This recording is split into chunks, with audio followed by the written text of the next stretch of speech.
Hello दोस्तों, प्रणाम, राधे राधे। कैसे आशा करते हो आप लोग अच्छे होंगे। दोस्तों एक निर्वाही गीत है, आप लोगों को अच्छी लगेगी तो कमेंट में लिख के जरूर बताना कैसे लगी। धन्यवाद।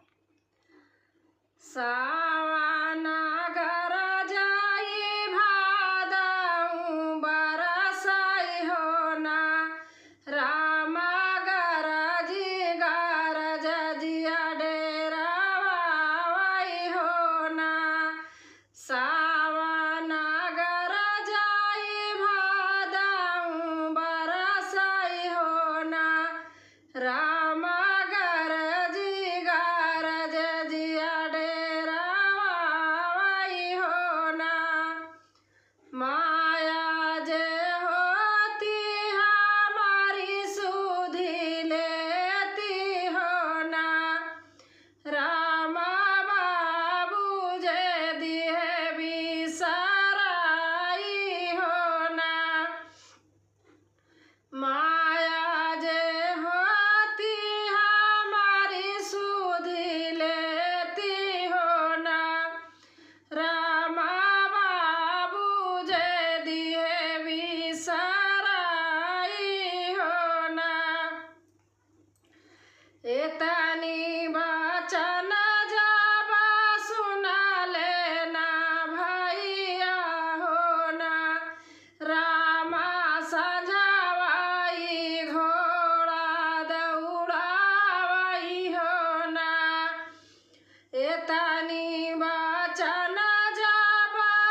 दैना देत्यू जठनी मारी अपनी चुनरिया हो ना रामा भेटिले अपन बीरनवा हो ना रामा भेटिले अपन बीरनवा हो ना